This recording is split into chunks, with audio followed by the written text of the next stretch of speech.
Alright, welcome back. So, in today's video, I actually have found some Curbfind stuff that is echo related. What I wanted to do is I actually found 3 pieces of echo equipment somebody tossed out. I found this trimmer, another trimmer, and like one that looks like a hedge trimmer that all have some type of issues. This one, obviously, the person that tossed it, they just kind of took off the cover, they took off the filter. The choke lever is broken on it. It's kind of hard to see, sorry for that. You can see the little clip is broken on it. What other things I've noticed is that the head, or the front of it, is basically missing. So they basically removed that when they tossed it. The cover is a little bit damaged. It doesn't have the actual trimming part of it, but it looks like it's been used. It's been used pretty extensively or heavily, if you want to say. This one especially. So what I wanted to do in this video is actually check out to see if this is something that's repairable. So I wanted to actually check out the compression on it, and or to see if we can, if it starts and runs, just out of curiosity. You can see the fuel lines. They are a little old, but I think this thing will hold fuel, and just because it's dusty, it's a little dusty, it might not have too many issues, other than obviously the fact of cover, the head, and then I'm curious if I can get it running if the head actually rotates. There has to be an issue with it, why he stripped a lot of these parts off, other than throwing it to the curb. Usually when people throw them away, they usually throw them away whole, especially when they have issues. But sometimes people take off the covers and whatnot just to throw it away. And it looks like this one has a little bit of gas in it. So what I'm going to do in this one is we'll go ahead and diagnose it, see if it'll run, if it'll start, and just check out the overall condition. You can see it's kind of been used and or worn. So what I'll do first is I'm going to remove the coil plug.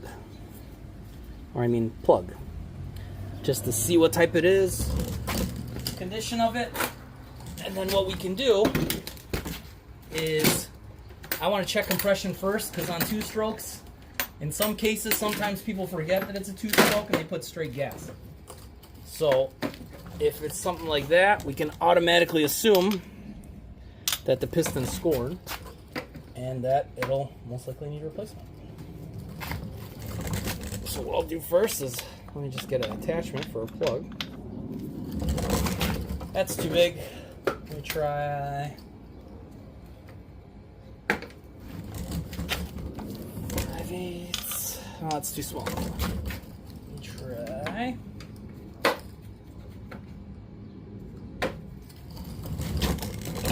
I'm just trying to find the right socket size for this plug. Okay, cool. I'm using a 3/4. So we'll just remove the plug on it, 3/8 ratchet.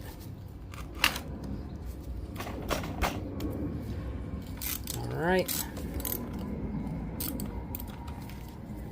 We'll go ahead and remove that. It is dusty and dirty, but I think I might have some hope for this one. Yeah, it's been running. I mean, obviously it's been running decently. It is an NGK plug, so it is dirty, but it looks like it's okay.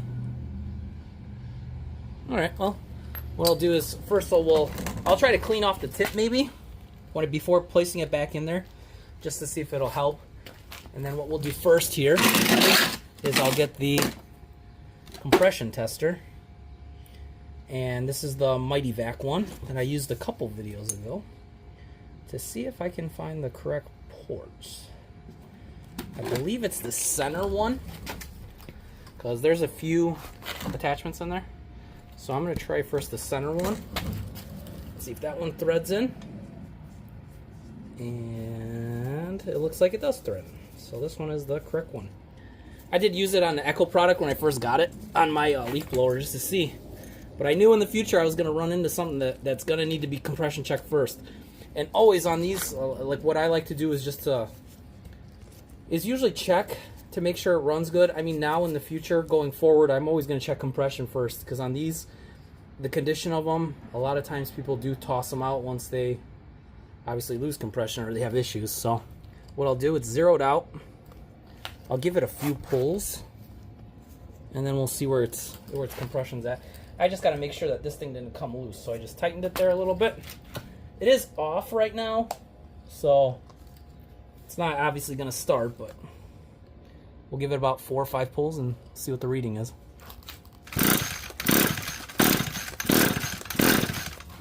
So 5 pulls,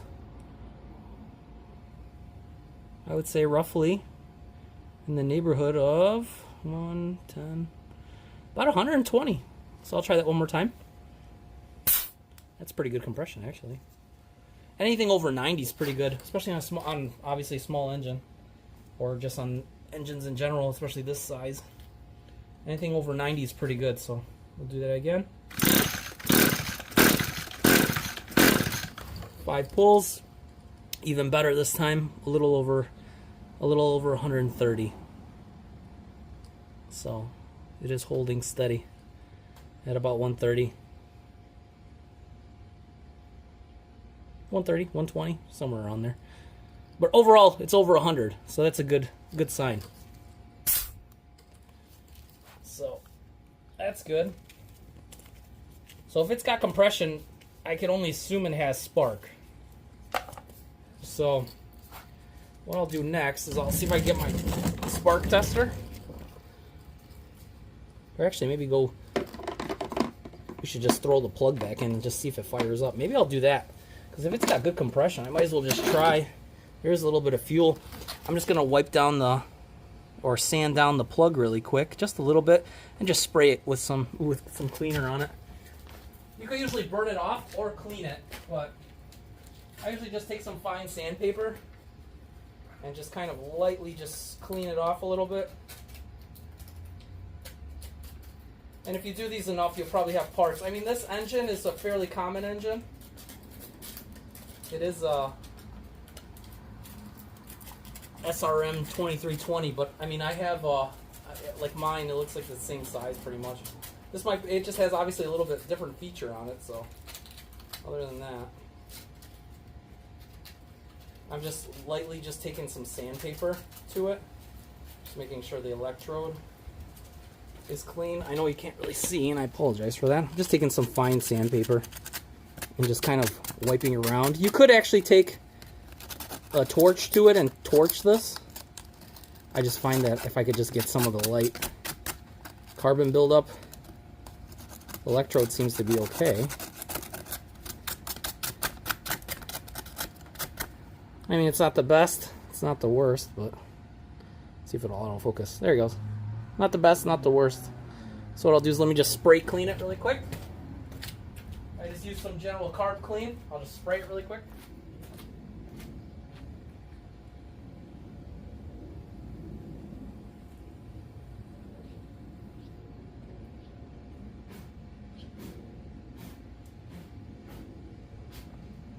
Alright, so I just sanded it a little bit.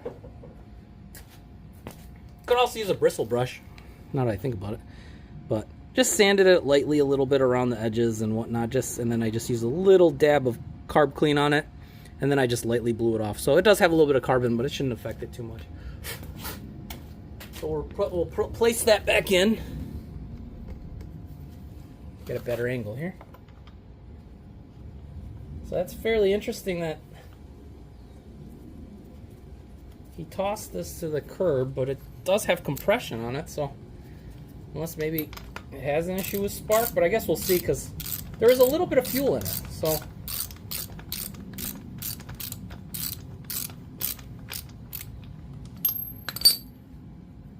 alright, I was just right at the end of the threads, and then just give it a little slight pull. You don't have to tighten it crazy on these small engines. We'll put the cap back on.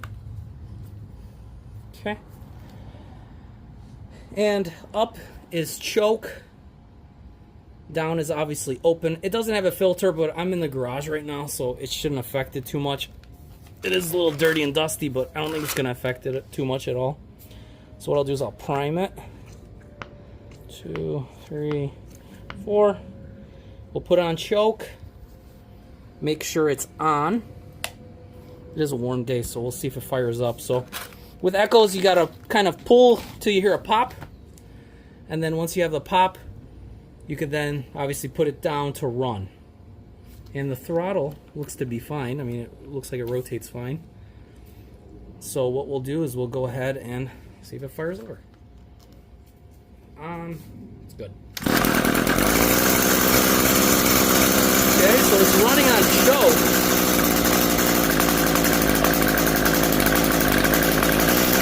Take it off choke.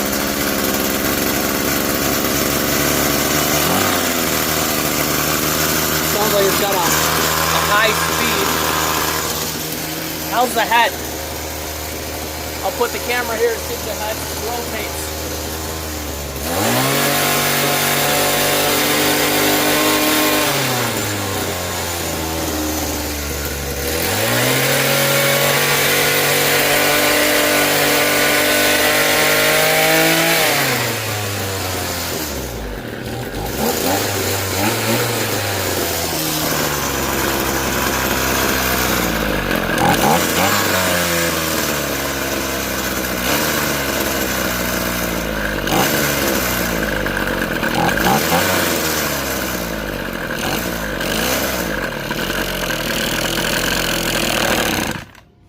All right, so diagnosis here, I could tell it's a start and run.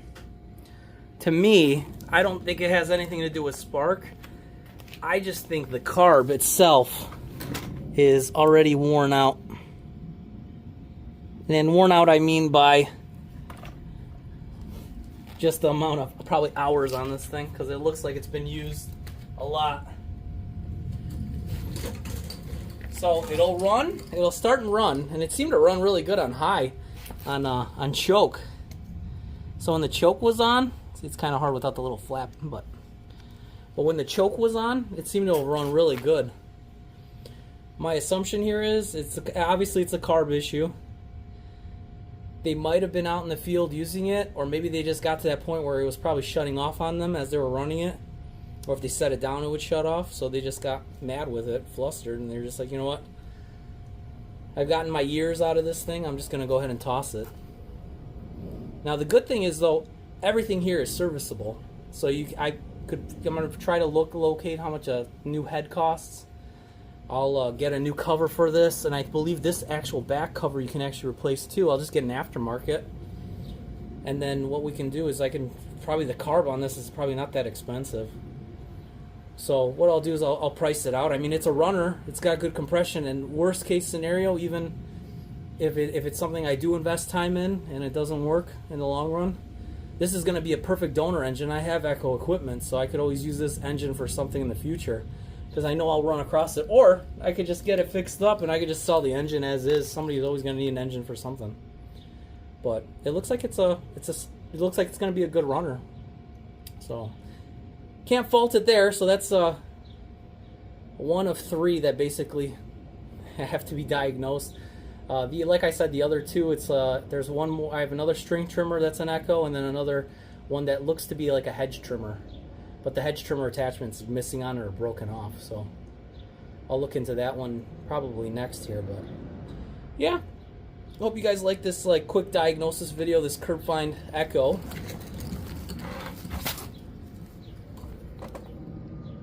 SRM-2320, and I will look into it. I'm probably going to repair it just to see if I can repair it for the most part. And, you know, even if I can repair it, that'd be fine. I mean, could always repair it, then we could do an actual testing on it. I'll probably end up ordering a carb for this one, a cover obviously with a filter and a backing plate and a new carb, and then in the front I'll do the head. I'll see if I can get a speed head. I mean, they should be relatively not that expensive for it, and they're pretty much all universal unless they do something differently on Echoes that I don't know of, but I guess I'll find out. So I'll look into it. I'll price it out. This will kind of be on the back burner for now, but at least it is a runner. I mean, it'll run. It'll start and run. I mean, hopefully once that's all changed out, you know, we don't find out later it's like a coil or something like that down the line, but that's something that I could always test for, and, you know, I'm not really too worried about it. So So yeah, thanks for joining me on this quick video today on the Echo SRM-2320, and we will revisit this one in the future. As soon as I get parts, I'll put it in order. So yeah, thanks for checking it out. Hope you guys like, comment, subscribe, and I hope you guys like and have a great day. Take it easy.